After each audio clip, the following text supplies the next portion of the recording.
안녕하세요. 연금술사 김성일입니다. 오늘은 배당주의 계절, 어떤 배당 ETF가 좋을까에 대해서 한번 살펴보겠습니다. 요즘 한 10월 정도 되면 매년 이런 기사가 많이 나와요. 고배당 ETF, 배당 시즌 앞두고 수익률이 좋다, 뭐 이런 기사들이 나오는데, 사실 이 기사는 작년 10월 달 기사입니다. 그래서 뭐 기사 내용은 뭐 이런 식인데요. 증시 변동성으로 안정적 수익이 기대되는 연말 배당, 이런 키워드가 항상 들어있고, 그리고 고배당주를 담고 있는 ETF 수익률도 양호하다, 뭐 이런 얘기들이 있는데, 고배당 ETF는 자산 가격 상승에 따른 수익에 더해서 배당 수익까지 노릴 수 있다는 장점이 있다, 뭐 이런 얘기들이 있죠. 실제로 이 그래프는 이제 네이버에서 나오는 그 네이버 트렌드라고 검색량 이제 조사하는 건데요. 이 뾰족뾰족 올라온 선들이 매년 연말입니다. 12월 말이 되면 이렇게 배당에 대한 키워드들로 많이 검색들을 하고 계신데요. 실제 국내에 배당 ETF들이 여러 가지 있어요. 여기 보면 이게 시가총액 순으로 이제 소팅을 한 건데, 아리랑 고배당주, 뭐 KB스타 고배당, 뭐 이런 이름들이 있고요. 각각이 추종하는 이제 기초지수, 인덱스들은 조금씩 달라요. 뭐 FN 가이드 배당주 지수, 고배당 포커스, 뭐 고배당 플러스, 뭐 이런 식으로 이제 추종하는 지수들은 조금씩 다른데, 고배당 지수에 대한 설명은 여기 뭐 한두 가지만 보면, 예상 배당률, 배당 수익률이 높은 뭐 30 종목으로 구성된다, 뭐 이런 것도 있고, 요거는 고배당 포커스 같은 경우에는 이제 NKF 500 종목 중에 현금 배당률 상위 80개 종목 중에서 편입한다, 이런 얘기들이 있어요. 요건 이제 제 책 ETF 처음 공부라는 책에도 나와 있고요. ETF 사이트에 가시면 다 나와 있는 설명들이기 때문에 좀 패스를 하고, 자, 궁금한 건 뭐냐면 실제 ETF들이 성과가 어땠느냐, 이게 좀 궁금했어요. 궁금해서 찾아봤습니다. 요거는 최근 4년간 조회를 해봤어요. 2018년부터 2017년경에 나온 상품들이 많이 있어서 2018년부터 조회를 했고, 보시면 빨간색이 코덱스 200이에요. 코스피 200 추종하죠. 코덱스 200이랑 보시면 이때는 좀 비슷했던 것 같고요.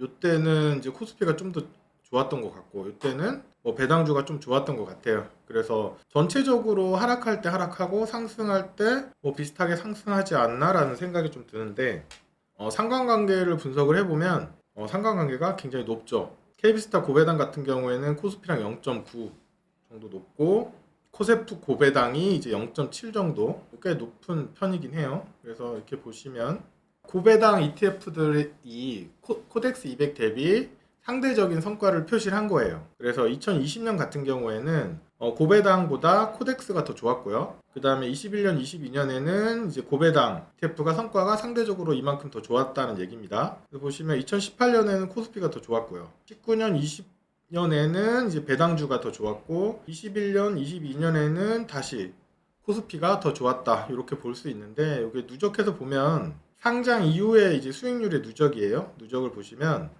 마이너스 4, 마이너스 6 등등등 해서 보시면 다 코스피보다 배당주 성과가 더 안 좋았어요. 배당주 ETF 성과가. 요거는 이제 그나마 좀 비슷했네요. 플러스 1%로 더 좋은데, 여기 보시면 요 옆에 거랑 얘랑 비교해 보시면 KB스타 KQ 고배당인데, 요 왼쪽 거랑 오른쪽 걸 비교해 보시면 왼쪽 거는 이제 플러스 마이너스가 되게 크죠. 그러면 코덱스 200이랑 좀 따로 놀았다라고 볼 수 있고요. 오른쪽 거는 편차가 적은 거죠. 그래서 코스피랑 굉장히 비슷하게 움직였다라고 보여집니다. 그래서 실제로 KQ 고배당 같은 경우에 그런 모습을 보여줬는데, 이제 기간마다 조금씩 성격이 달라요. 성격이 다르고, 고배당 ETF가 코스피 대비 무조건 수익이 더 많이 난다라는 거는 조금 잘 모르겠다. 누적 성과로 보면 그렇지는 않더라. 어떤 시기마다 더 좋을 때가 있고 더 나쁠 때가 있는 것 같다. 이 정도 알 수 있을 것 같고요. 그리고 이거는 최근 기사인데, 고배당으로는 약하다, 실적을 겸비한 배당 기족이 있다라고 되어 있는데, 타이거 MKF 배당 기족 ETF라는 것도 있고요. 그리고 타이거 미국 S&P 500 배당 기족 ETF라는 게 이제 나와서 이걸 좀 봤어요. 봤는데 이제 설명이에요. 이거는 이제 ETF 운용사에서 나와 있는 설명인데, 이거 볼게요. 미국에서는 이제 전통적으로 안정적인 배당을 지급하는 회사들이 많은데, 50년 이상 꾸준히 배당하는 회사들을 배당킹, 25년 이상 배당 귀족, 뭐 이런 식으로 나눈다고 해요. 그래서 이 ETF는 배당 귀족 지수를 추종한다라고 되어 있고요.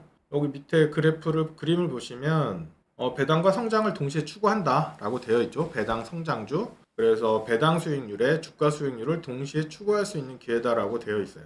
그리고 밑에 오른쪽 보시면 S&P 배당 귀족 지수가 S&P보다 약 1.3배 더 높은 성과를 보였다라고 되어 있는데, 이거를 제가 좀 확인해 봤어요. 기간을 보시면 1990년부터 2022년 3월까지로 되어 있는데 1.3배란 게 누적이에요.